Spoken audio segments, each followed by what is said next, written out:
हरे कृष्णा। सुत उवाच ब्रह्म नद्यां सरस्वत्यां आश्रमः पश्चिमे तटे शम्यप्रास इति प्रोक्त ऋषीणां सत्रवर्धनः। श्री सूत ने कहा, वेदों से घनिष्ठ रूप से संबद्ध सरस्वती नदी के पश्चिमी तट पर शम्यप्रास नामक स्थान पर एक आश्रम है जो ऋषियों के दिव्य कार्यकलापों को संवर्धित करने वाला है। तो यहाँ हमारी कथा आगे बढ़ रही है।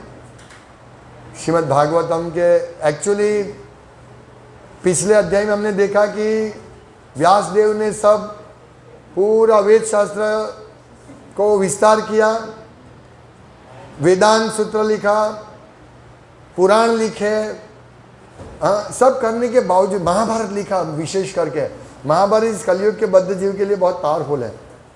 वो महाभारत पढ़ के सब ये हो सकते हैं, स्त्री वैश्य शूद्र ये जो भी है हम सब पतित, उसका उद्धार हो सकता है। लेकिन इतना लिखने के बाद भी व्यासदेव को संतुष्टि नहीं हुई। इतना पूरा भगवान के बाद मतलब भगवान को जानने के लिए जो भी वेद का पूरा विस्तार किया, वो भी संतुष्टि नहीं मिली। तो तुरंत ही उनके गुरु नारद मुनि आ जाते हैं और नारद मुनि बताते हैं कि आपको संतुष्टि इसलिए नहीं मिली कि आपने भगवान श्री कृष्ण की कथा का वर्णन नहीं किया है। हाँ, सब पुराण में कहीं न कहीं धीरे धीरे सब भगवान की पूजा का थोड़ा बहुत, पूरा महत्व नहीं दिया। फिर नारद मुनि ने बोला, आप इतने विद्वान हैं, व्यासदेव को कहा, तो थोड़ा अम्बेसी और अम्बेसी, आप पूरे विद्वान हैं तो आप भगवान की कथा को इस प्रकार निरूपण किए और आप साक्षात्कारी है, आत्म साक्षात्कार हो आपका। हाँ? आप कोई सामान्य जीव नहीं। नारद मुनि कहते हैं, नारद मुनि व्यासदेव के गुरु है, तो पूरा उपदेश देते। और हमने देखा कि नारद मुनि पिछले जन्म में दासी पुत्र थे। सिर्फ भक्तों का संग करने के वजह से, तो आप ढूंढ रहे थे भक्तों का संग, उसकी वजह से, वैसे आप भक्त थे, भक्तों का संग करने की वजह से एक दासी पुत्र महान भक्त नारद मुनि बन गया। और नारद मुनि कौन है? प्रहलाद महाराज, ध्रुव महाराज, कितने महाजन हैं और कितने उन्नत भक्त है। वो कहीं पे भी विचरण कर सकते हैं इस भौतिक जगत में, आध्यात्मिक जगत में, कहीं भी। प्रभुपाद कहते हैं हमें सूरत, इंडिया से अमेरिका जाना हो या यूरोप जाना हो, इंग्लैंड कहीं पे भी जाना हो, वीज़ा चाहिए। कितना लंबी प्रोसेस करना पड़ेगा, तब जाके हम इस पृथ्वी पर ही एक स्थान से दूसरे स्थान से जा सकते हैं। लेकिन नारद मुनि इस पृथ्वी पर नहीं, पूरे ब्रह्मांड में कहीं पे भी जा सकते हैं। इतना ही नहीं, ब्रह्मलोक में जा सकते हैं। इतना ही नहीं, वो वैकुंठ में भी जा सकते हैं। कैसे? तो ये पिछले अध्याय में हमने सुना कि भक्तिवेदांत स्वामी, भक्तिवेदांत साधुओं का संग किया, फिर उनके मार्गदर्शन से उन्होंने भक्ति की और भगवान ने उनको दर्शन दिया। और दर्शन देके भगवान अदृश्य अप्रकट हो गए। फिर वो एकदम उत्कंठित हो गए, ओ भगवान कहाँ है, भगवान कहाँ है। फिर भगवान ने अपने गंभीर आवाज में कहा कि अभी मैं तुमको दर्शन नहीं दूंगा, लेकिन तुम्हारी उत्कंठा बढ़ाने के लिए, मेरे प्रति तुम्हारा प्रेम बढ़ाने के लिए मैं अभी अप्रकट हुआ। लेकिन तुम इस जीवन के बाद तुम्हें आध्यात्मिक जीवन मिलेगा, मेरा दर्शन होगा। और आज नारद मुनि पूरे विश्व में भ्रमण कर रहे हैं। हालांकि दुर्भाग्य से नाटक नारद, यानी जो पिक्चर में नारद मुनि बताते हैं, वो एक बहुत घटिया किस्म का उनका कैरेक्टर बता रहे हैं। लेकिन वास्तव में नारद मुनि महान व्यासदेव के गुरु है। भगवान व्यासदेव भगवान के अवतार है, उनके गुरु है, तो कौन होंगे। और नारद मुनि दासी पुत्र से जब उनको दिव्य शरीर मिला, तो वो भगवान के तुल्य मतलब है उनका, कि भगवान कृष्ण और नारद मुनि में कोई भेद नहीं है। जिस इसमें लिखा है, प्रभुपाद भी लिखते हैं और इस आगे श्लोक में आया कि जिस प्रकार भगवान का जन्म और कर्म दिव्य है। हमारा पिछले वीक हमने ये मुँह पाठ किया, सबको याद है, जन्म एवं सो अर्जुन। भगवान भगवद गीता में कहते हैं कि मेरा जन्म और मेरी लीला दिव्य है। उसी प्रकार नारद मुनि का भी जन्म होता है और ये जब ब्रह्मांड का विनाश होता है तब वो महाविष्णु के शरीर में, गर्भोदाक्षायी विष्णु के शरीर में चले जाते हैं, फिर वापस प्रकट होते हैं वही रूप में। हमारी तरह उनका जन्म मृत्यु नहीं, ये समझना है। तो फिर आगे हम बढ़ते हैं। फिर नारद मुनि इंस्ट्रक्शन दे देते हैं व्यासदेव को, और व्यासदेव फिर वहीं रह जाते हैं और नारद मुनि चले जाते हैं। तो कल हमने देखा था कि शौनक ऋषि, ये दूसरी बार जो कथा चलती है उसमें शौनक ऋषि सूत गोस्वामी को कहते हैं, हे सूत, जब महान तथा दिव्य रूप से शक्तिमान व्यासदेव ने श्री नारद मुनि से सब कुछ सुन लिया तो फिर नारद के चले जाने पर व्यासदेव ने क्या किया। ये उनको जानने की उत्कंठा हुई कि फिर व्यासदेव ने क्या किया। तो इसमें अभी कथा ये शुरू होती, व्यासदेव ने क्या किया।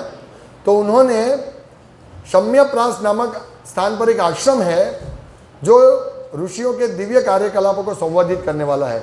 तो वो आश्रम, आज का विषय ही आश्रम। व्यासदेव गृहस्थ थे, वो घर में रहते थे, लेकिन उनके स्थान को जहां रहते उसको क्या बोलते हैं, गृहस्थ आश्रम। यहां क्या लिखा है, शम्यप्रास इति प्रोक्तम सरस्वत्याम आश्रम पश्चिमे तटे, सरस्वती के पश्चिम नदी में आश्रम, वहां रहते थे व्यासदेव। तो प्रभुपाद लिखते हैं कि व्यक्ति कोई भी आश्रम में हो, यानी कोई भी आध्यात्मिक विभाग में हो, ब्रह्मचारी हो, गृहस्थ हो, वानप्रस्थ हो या सन्यासी हो, ये 4 आश्रम हैं। लेकिन यहाँ गृहस्थ को विशेष करके वो पति पत्नी रहते, मतलब पूरा परिवार के साथ रहते हैं। उनका घर होता है, उनको बहुत सारे भौतिक कार्य भी करने पड़ते हैं, लेकिन फिर भी प्रभुपाद कहते हैं कि उनको आश्रम, उनके घर को आश्रम बोला गया है। तो ये जो 4 आध्यात्मिक विभाग है आश्रम, तो उसका एकमात्र हेतु है परमेश्वर की प्राप्ति, परमेश्वर का दर्शन। तो चाहे वो ब्रह्मचारी क्यों ना हो, लेकिन वो जहां भी रहता है वहाँ आश्रम होना चाहिए। इसीलिए हम सब यहाँ ज़्यादातर गृहस्थ भक्त हैं। तो हमारे घर को आश्रम बनाना चाहिए, आश्रम होना चाहिए। 2 शब्द आते हैं, प्रभुपाद 2 शब्द हमको सिखाते हैं, गृहस्थ और गृहमेधी। गृहस्थ यानी जो घर में रहते हैं, उनका केंद्र क्या है, कृष्ण भावनामृत। वो कृष्ण भक्ति करते हैं सुबह से रात तक, और अपना कार्य भी करते हैं। अगर पति है तो वो कमाने जाते हैं, नौकरी, बिजनेस ये इत्यादि करते हैं, धन कमाते हैं, लेकिन उसका स्मरण होता है कृष्ण का। और पत्नी जो है वो घर में ही रहकर सब कार्यकलाप करती है, रसोई करना, घर की सफाई करना, बच्चे को संभालना, कुकिंग करना, इत्यादि इत्यादि जो पत्नी के, तो ये दोनों मिलकर रहते हैं। और केंद्र में अगर कृष्ण होते हैं तो उसको आश्रम कहा जाता है। ये महत्वपूर्ण है, हम सबके लिए बहुत महत्वपूर्ण उपदेश है कि ये आश्रम में क्या है, ऋषियों के दिव्य कार्यकलापों को संवर्धित करने वाला है। यानी घर में अगर हम रहेंगे और हमारे घर में कृष्ण केंद्र में रहेंगे, कृष्ण केंद्र में रहेंगे, तो वो आश्रम बन जाएगा। हरे कृष्ण, वो आश्रम बन जाएगा। तो और आश्रम से हमें भगवान के साथ, वो आश्रम से हम सीधे भगवान के धाम जा सकते हैं। इस भौतिक जगत, दुखमयी जगत से छूटकर जा सकते हैं। कितना दुखमयी जगत है यहाँ, ये भौतिक जगत पूरा दुखों से भरा हुआ है। पदम पदम यदि विपदा, थोड़ा थोड़ा क्षणिक सुख मिलता है, थोड़ा हम कमाते हैं, पैसे कमाते हैं, थोड़ा बिजनेस करते हैं, शादी में जाते हैं, पार्टी करते हैं, तो थोड़ा क्षणिक सुख मिलता है। लेकिन वो क्षणिक सुख के पीछे कितना बड़ा दुख है वो हमें मालूम नहीं। लेकिन फिर भी ये दुख होने के बावजूद भी हम गृहमेधी रहना चाहते हैं। सामान्य लोग गृहमेधी यानी जिसकी आसक्ति घर में है और उसका मुख्य केंद्र क्या है, शरीर को इंद्रिय तृप्ति देना, मतलब इंद्रिय तृप्ति करना, यही उनके जीवन का लक्ष्य होता है। तो ये गृहमेधी और गृहस्थ आश्रम, ये दोनों में इतना बहुत जमीन आसमान का अंतर है, लोहे सोने का अंतर है। दोनों का कार्य एक ही है, मतलब कार्य करने की पद्धति इतनी बड़ी नहीं, 2 टाइम प्रसाद लेना, खाना, कार्य करना मतलब ऑफिस जाना, घर काम करना, ये सब दोनों करते हैं। गृहस्थ भी करते हैं और सामान्य व्यक्ति भी करते हैं, लेकिन गृहस्थ का जीवन का केंद्र कृष्ण, जिस प्रकार इस व्यासदेव का जीवन का केंद्र था कृष्ण। हाँ, वो कृष्ण की सेवा के लिए पूर्ण रूप से वो संलग्न थे। हालांकि वो कृष्ण के अवतार थे, लेकिन स्पेशल उन्होंने देखा कि इस कलयुग में जीव मंद सुमंद मतियों, उन्होंने उनको, ये जो महान आचार्य होते हैं, व्यासदेव एक महान आचार्य है, भगवान भी है, उनको मालूम पड़ता है भविष्य में क्या होगा, भविष्य में क्या होगा उनको मालूम होगा। तो उन्होंने ये दर्शन किया था कि भविष्य में बहुत लोग मंद बुद्धि वाले होंगे, कम भाग्य वाले होंगे। हाँ, तो उनके पास उनकी स्मरण शक्ति भी कम होगी। इसीलिए व्यासदेव ने सब हम लोगों पे कृपा करने के लिए सब शास्त्रों को लिपिबद्ध करवाया, लिपिबद्ध किया। इसीलिए आज हमारे पास भागवतम है, भगवत गीता है, सॉरी भागवतम तो अभी रचना होगी, लेकिन भगवत गीता है, लिपिबद्ध है, ये व्यासदेव की कृपा से है। पुराण है, उपनिषद है, विशेष करके महाभारत है, और महाभारत के भगवान कृष्ण और व्यासदेव ने मिलकर महाभारत को पूरा आध्यात्मिक बनाया। कैसे? महाभारत में लोगों को स्टोरी सुनना बहुत अच्छा लगता है ना, फिलोसॉफी सुनना बहुत कम अच्छा लगता है, इसीलिए लोगों को पुराण, सामान्य लोगों को पुराण ज़्यादा पसंद है। और इसीलिए व्यासदेव ने सब कि लोग सीधा भगवत गीता का मैसेज समझना, देहि नोस्मिन यथा देहे कौमारम यौवनम जरा तथा देहांतर प्राप्ति धीरस तत्र न मोहयति। तुम ये शरीर हो, अभी तुम्हारा बचपन है, बचपन से बड़े होंगे, युवान होंगे, युवान से बूढ़े होंगे, और उसके बाद तथा देहांतर प्राप्ति, तुमको शरीर बदलना पड़ेगा। तो ये फिलोसॉफी जोरदार है इस महाभारत में, भगवत गीता के रूप में। मुख्य तो ये भगवत गीता है, महाभारत का मेन हेतु। महाभारत पूरा पेंडा है, लेकिन उसकी जो कड़वी दवा है वो क्या है? भगवत गीता। तो ये महाभारत भी दिया, भगवत गीता हमको दिया दवा, कड़वी दवा, लेकिन ये कड़वी दवा ऐसी है कि हम लोगों को सफल कर सकते। हमारा रोग कुछ भी हो सब निकल जाएगा। कोरोना की कोई दवाई नहीं है, ढूंढ रहे, वैक्सीन दे रहे, लेकिन वैक्सीन देने के बाद भी मास्क पहनना पड़ता है, मास्क पहनना पड़ेगा। लेकिन अभी परसों ही मेरे एक चर्चा हुई थी एक भक्त के पिताजी के साथ, वो बोला आप क्यों वैक्सीन नहीं रखवाते हैं? मैं बोला 100% गारंटी नहीं। पहली बात तो ये है कि इसकी कोई 100% गारंटी, वैक्सीन लेंगे तो हम मरेंगे नहीं, ऐसा नहीं है। मतलब वैक्सीन लेने वाले बहुत सारे लोग मरे हैं, तो फिर हम रिस्क क्यों ले? वैसे भी मरने हैं, पर वैक्सीन लेके क्यों मरे? इत्यादि मैंने बात किया। तो कहने का मतलब कि कोई ऐसी दवाई नहीं है कि जो कोरोना का अच्छा करे। इस जगत में दुख, मतलब रोग नहीं, ऐसी कोई दवाई नहीं है, लेकिन भव रोग की दवाई है। ये कितनी बड़ी बात है। और किसी की दवाई नहीं है, दवाई होगी तो अभी टेम्पररी होगी, लेकिन भव रोग की दवाई है भगवान का चरण कमल का शरण लेना, हरि नाम लेना। हरे कृष्ण महामंत्र का जो है अभी यज्ञ करवा रहे हैं एक भक्त के घर। आज उनके पिताजी का आज 11वां दिन है, उनका देहांत हुए, तो यज्ञ करवा रहे थे। तो मैंने वो पुरोहित को यही बोला कि आप यज्ञ कर रहे हैं, लेकिन ये यज्ञ करने के लिए घी, शुद्ध घी तो मिलता नहीं है। अभी अमूल सुमूल का 400 रुपये लीटर वाला घी तो मिक्सिंग होता है, और थोड़ा महंगा 1200 रुपया घी में तो मिक्सिंग, अभी पेपर में आया था थोड़े दिन पहले, वो भी घी मिक्सिंग होता है। तो 2000 रुपये लीटर वाला घी, उसमें भी मिक्सिंग हो, कैसे नहीं हो, कैसे मालूम? तो ये यज्ञ करने के लिए हमको गाय रखनी पड़ेगी। तो गाय का दोहन करके दूध निकाल के उसको दही बना के, फिर उसको मक्खन बना के, फिर घी बनाएंगे, तो फिर वो घी से यज्ञ कर सकते पहला। फिर आहुति देना जाओ, उससे पहले ब्राह्मण, अभी तो ब्राह्मण कोई स्पष्ट उच्चार करने वाले हैं नहीं।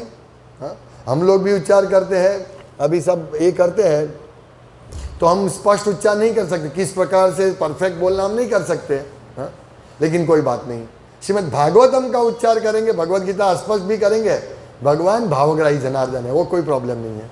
हाँ, इसलिए सब भक्तों को पारायण करना चाहिए, हम लोग बोलते हैं ना, क्योंकि इसमें कोई प्रॉब्लम नहीं, क्योंकि हम सकाम कर्म नहीं, यज्ञ नहीं कर रहे, मतलब सकाम कर्म का यज्ञ नहीं कर रहे। तो उसमें यज्ञ करने के लिए स्पष्ट बोलना चाहिए ब्राह्मण को एकदम। हाँ, एकदम, नहीं तो फिर हमने देखा भागवतम में क्या हुआ? वो वृत्रासुर राक्षस इंद्र को मारने वाला एक पुत्र प्राप्त हो, इसकी जगह इंद्र जिसको मारेगा वो पुत्र प्राप्त हो गया, वृत्रासुर। पूरी कथा है, वो आएगी भागवतम में आगे।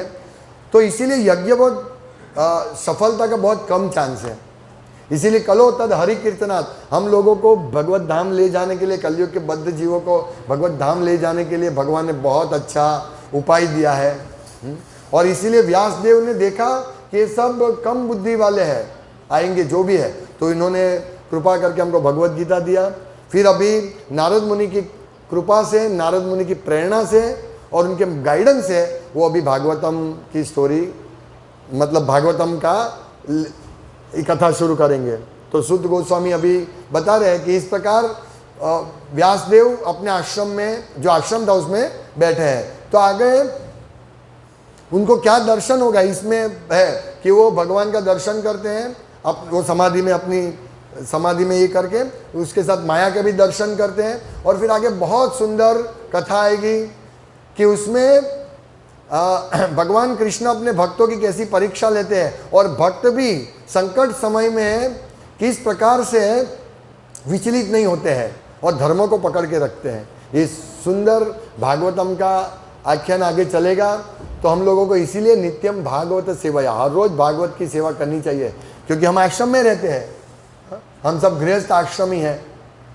हमारे गृहस्थ तो हमारे आश्रम में, आप यहाँ हर रोज भी आ सकते, भागवतम सुन सकते, या अपने घर पे भी, अगर आपको दूर पड़ता है अपने घर पे भी आप भागवत कथा पर हर रोज स्टेप बाय स्टेप हमें आगे बढ़ना चाहिए। तभी हम 9 स्कंद के बाद भगवान की अनुभूति प्राप्त कर सकते हैं। और ये भागवतम ऐसा है कि हम लोगों को भगवान श्री कृष्ण का दर्शन, भगवान श्री कृष्ण का साक्षात्कार पहले स्कंद में हो सकता है। अगर हम गंभीरता से पढ़ेंगे तो पहले स्कंद से हो सकता है, क्योंकि भागवत जो है, भगवत गीता जहाँ पूर्ण होती है कि भगवान कहते मेरे शरण में आओ, तो भगवान के शरण में जो गए वो वहाँ से भागवतम शुरू होता है। तो ये भागवतम अद्भुत ग्रंथ है और हमारे बड़े सौभाग्य से हम लोगों को हर रोज इसका पाठ करने का अवसर मिलता है।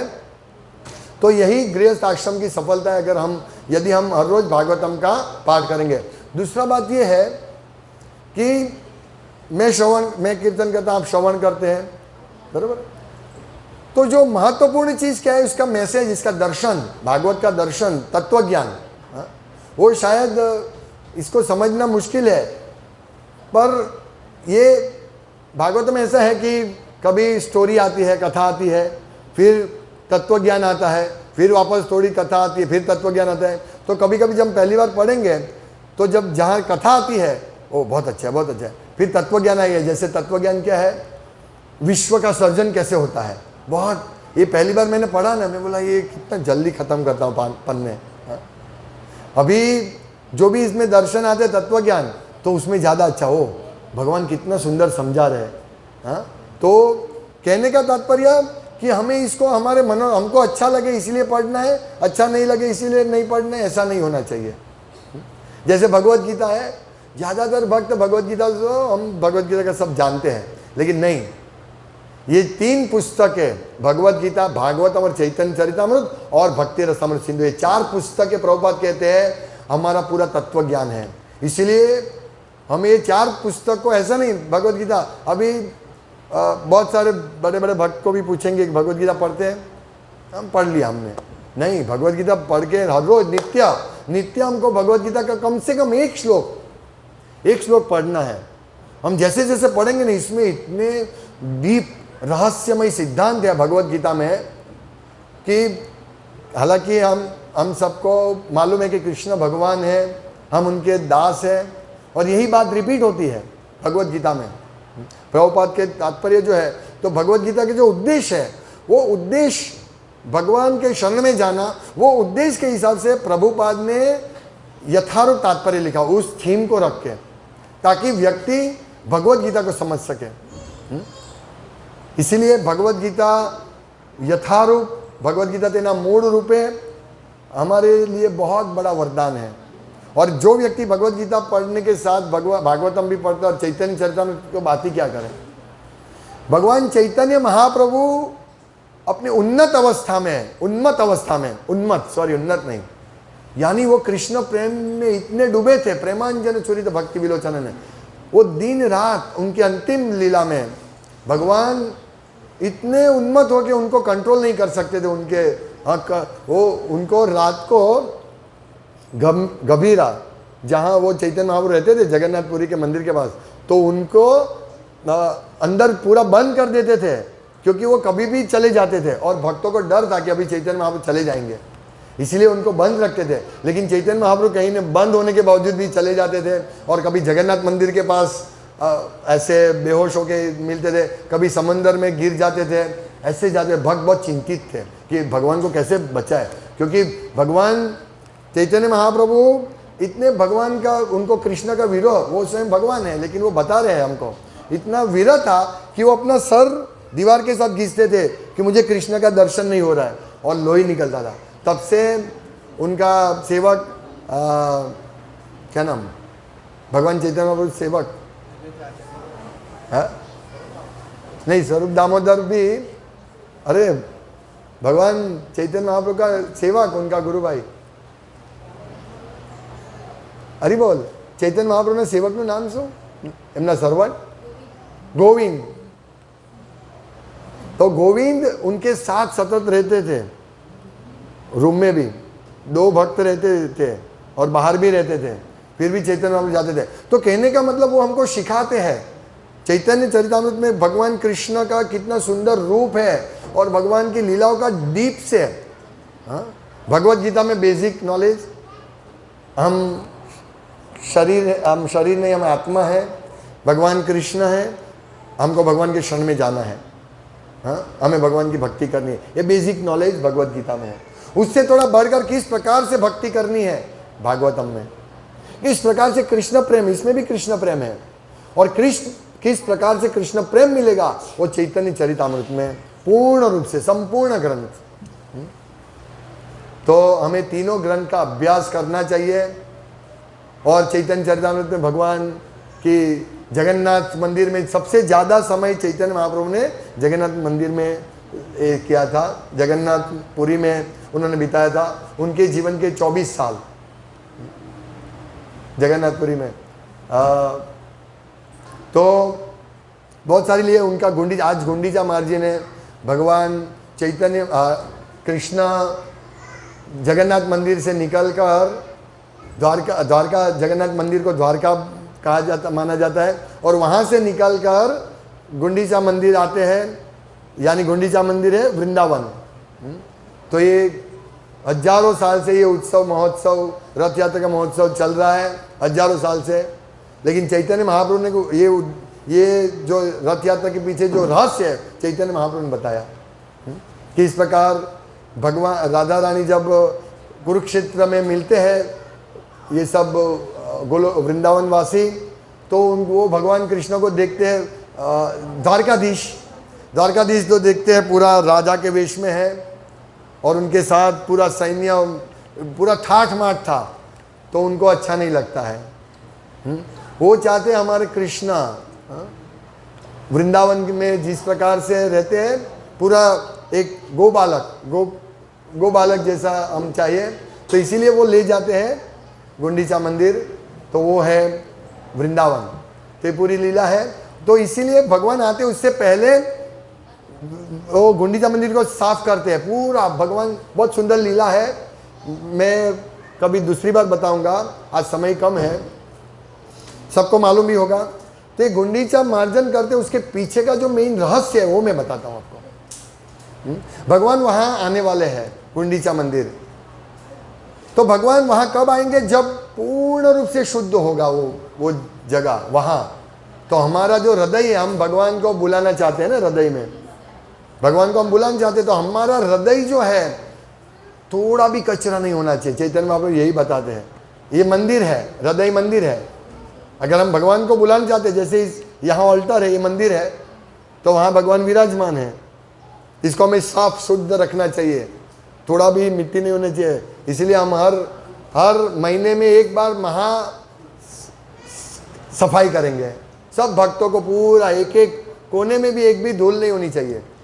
हाँ, हर रविवार मतलब ये अपना नगर संकीर्तन बुक डिस्ट्रीब्यूशन और क्लास के बाद फिर सब भक्तों के लिए प्रसाद, आधा घंटा हम क्लीनिंग करेंगे हर महीने में एक बार, पूरा क्लीन होना चाहिए।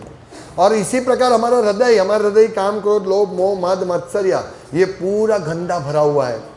वो कब क्लीन होगा? 2 प्रकार से। बाह्य क्लीनिंग क्या है? स्नान करना, ब्रश करना इत्यादि।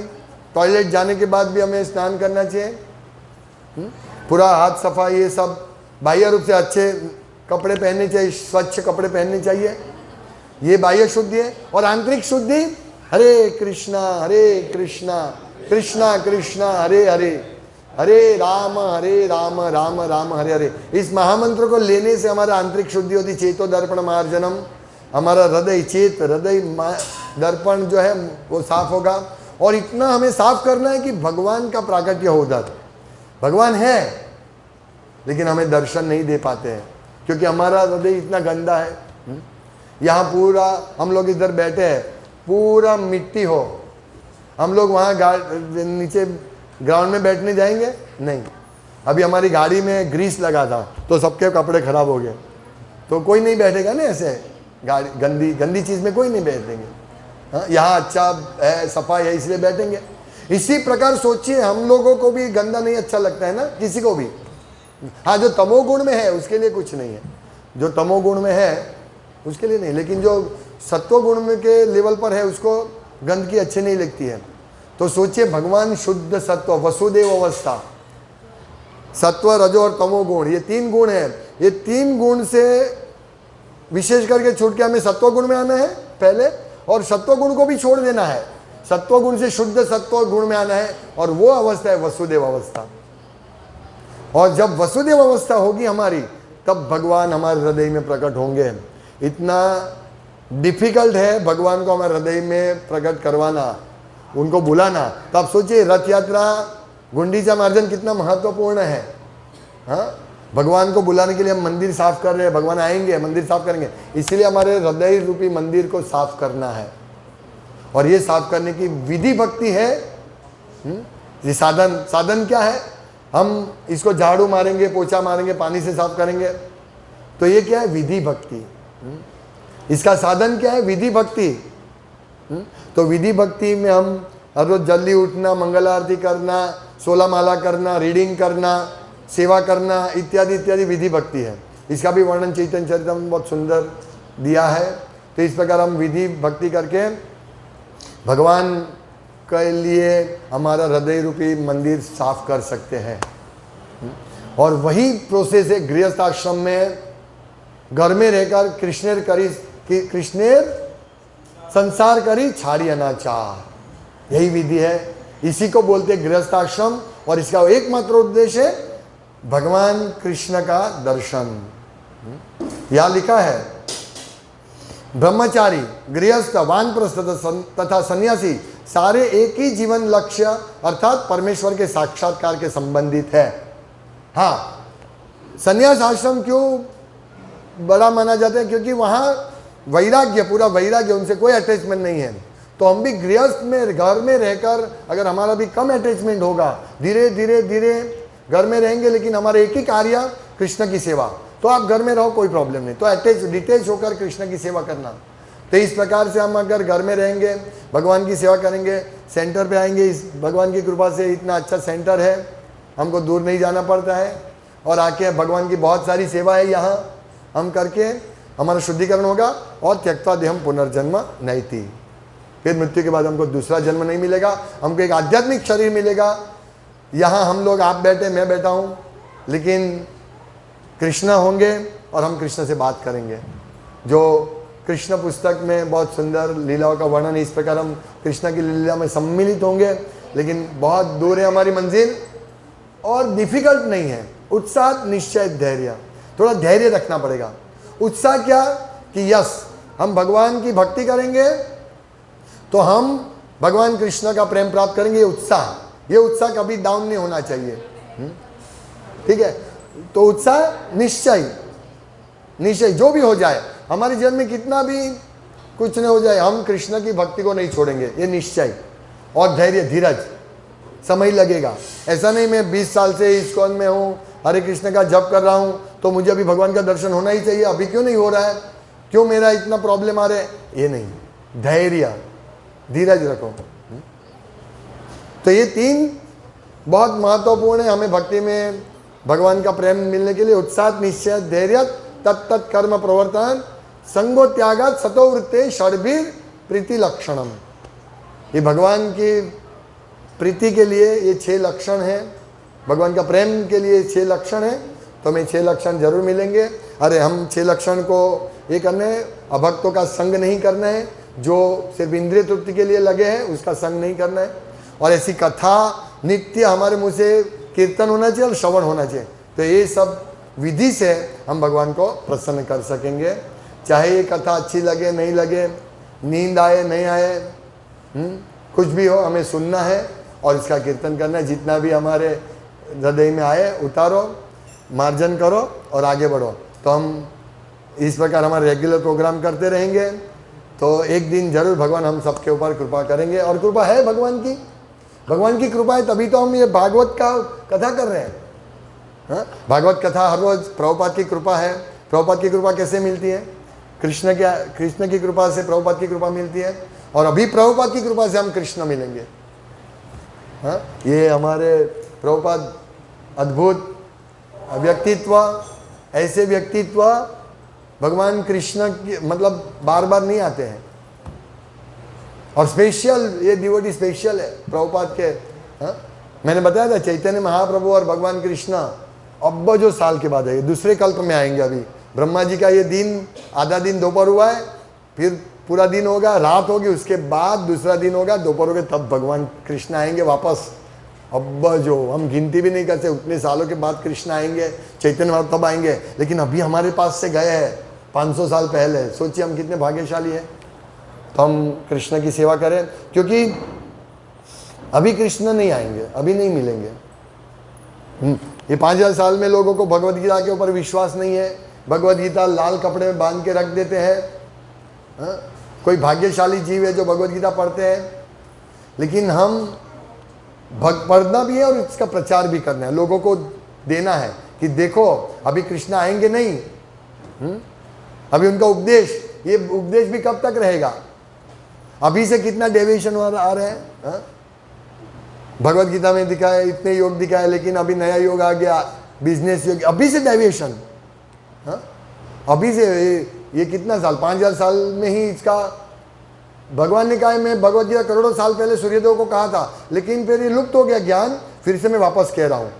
और हम में से भी कोई लोग ऐसे हैं कि भगवद गीता के मैसेज को तोड़ मरोड़ के दे देते हैं। तो ये अभी से लुप्त करने का प्रयास कर रहे हैं, इसलिए हमको इसको लुप्त नहीं होने देना है। हमें यही मैसेज को लोगों तक पहुंचाना है, ताकि कम से कम 10,000 साल तक ये मैसेज इंटैक्ट रहे। हरे कृष्ण। हमारे जीवन को गृहस्थ आश्रम बनाना है। बहुत सारे कार्य है हमारे पास 24 घंटे, लेकिन हमारे पास 48 घंटे के कार्य है। हमें बहुत प्रचार करना है, बहुत लोगों को जोड़ना है, हमारा जीवन भी उद्धार करना है। हरे कृष्ण।